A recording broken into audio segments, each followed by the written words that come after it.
One of the most frequently asked questions is, how do I get in and out of the sling when I've just had my surgery? So what we try to do is to put these Velcro straps right in front and over here on the side. So you don't want to mess with the straps in the back, but just get in and out of here. You just release this one, you release this one, and then you support your hand while someone helps you take that off and on. And then when you put it back on, we're just sliding it back in.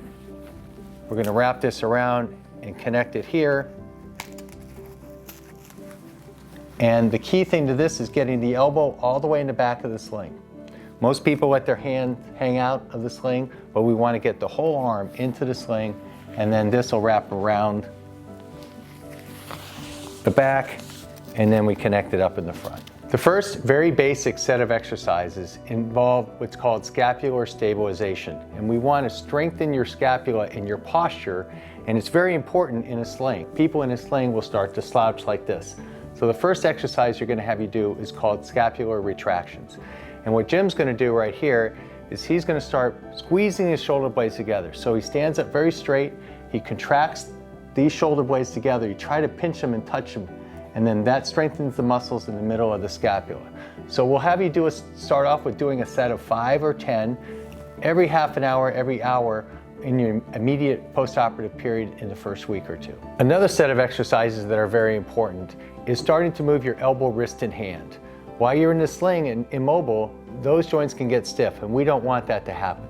So the first one will be working on the elbow range of motion. So Jim's going to show you.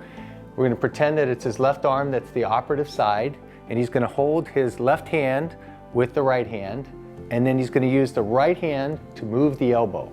So you have to concentrate on the left arm being limp, and he's going to move that up and down and try to get it all the way down straight and then all the way back up.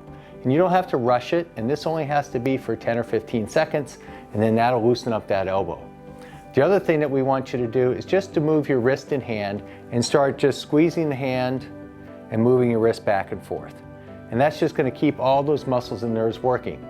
Many of you will have a block that happens prior to your surgery, so you won't be able to move your wrist and hand immediately after surgery. So once that block wears off in the first 24 to 48 hours after the surgery, we want you to start these exercises.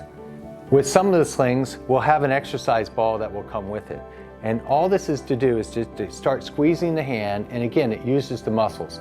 We're not really trying to strengthen everything, but we want all the muscles and nerves working after this block because it gets the whole musculoskeletal system of your upper extremity working together.